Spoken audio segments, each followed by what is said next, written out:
अस्सलाम वालेकुम मारका खालिद इकबाल ਦਾ ਸਲਾਮ ਕਬੂਲ ਕਰੋ ਮਕਾਲਮਾ ਸਿੰਘ ਪ੍ਰੋਫੈਸਰ ਅਕਰਮ ਮਿਰਾਨੀ ਉਹਨਾਂ ਦੇ ਨਾਲ ਅਜੋਕਾ ਸਾਡਾ ਮੌਜੂ ਹੈ ਸਹੀ ਕਿ ਗੁਜ਼ਸ਼ਤਾ ਨਹੀਂ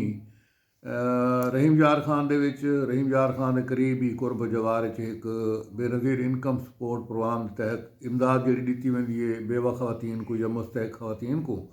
उत्थां इमदाद गिनण दे वेले ही कोई छत डह पई है जिन नाल 10-12 खवातीन मतलब फौत थी गए तो बहुत सारे जख्मी तो एक बड़ा अफसोसनाक वाक़ है। देखो जी सब तो पहले तो है कि सारी खवातीन को कोई बाइज़्ज़त कोई रोज़गार होना चाहिए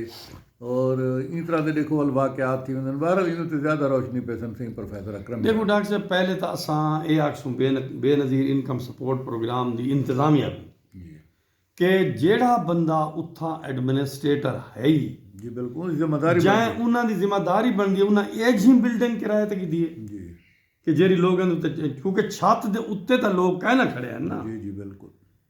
तुसा ये केज ही बिल्डिंग की है इहदा मकसद है कि उन बिल्डिंग के घिनण के अमल दे करप्शन शामिल है करप्शन थी।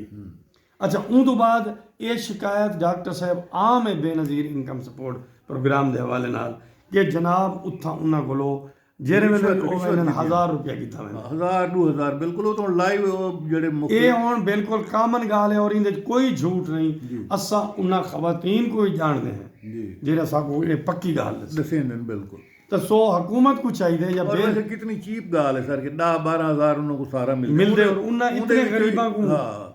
वो एक शेर है ना जेड़े हथों कन्नू बुट्टे तै वो मस्कीन भी लुटे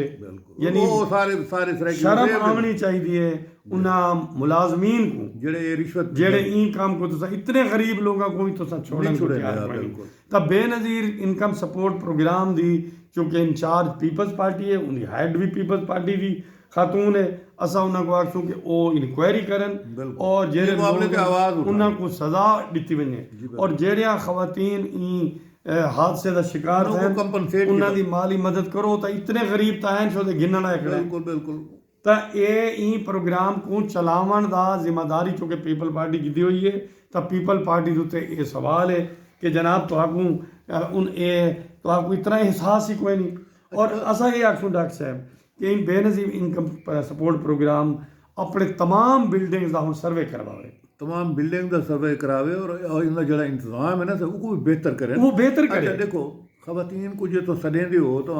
वक्फे नाल सारगिन इमदाद दे दो जी हाँ सारे को कट्ठा सारगिन और खवातीन का एहतराम मजरू थींदे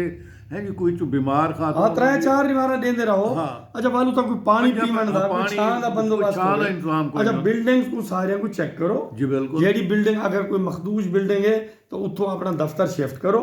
और ये जुल्म जरा है ये काबिल मुजम्मत है और बड़ी ज्यादती। और बड़ी गाल है कि सर खवातीन को अज दुनिया ज़राए तरक्की कर गई है मतलब आजकल मोबाइल आ गए डाटा इन्हों को ले पिया घर बैठे उन्होंने को बाइज़्ज़त तौर पर कोई इमदाद क्यों नहीं लाइन क्यों लेंदे हो खवातीन को भी लाइन को लेंदे दुनिया पूरी एक जे उन्होंने को तो जिवें बे लोगों को पैसे वेंदन जी उन्होंने को चले उन्होंने अकाउंट आजकल डिजिटल सिस्टम में अकाउंट खुले हुए तुसा लाइन लगा के वही वास्ते के पैसे मंगते हो। हाँ बिल्कुल ना को तंग करो उन्हें जो 10-12 हज़ार 1000 रुपये वो ही काट 1500 बहरहाल जी सिस्टम की इंप्रूवमेंट की जरूरत है जिवें गुजारिश की थी सही और ने पीपल्स पार्टी को खास तौर पर अरदास है कि सिस्टम को बेहतर कर ये घड़ी इजाज़त सही अल्लाह हाफिज़।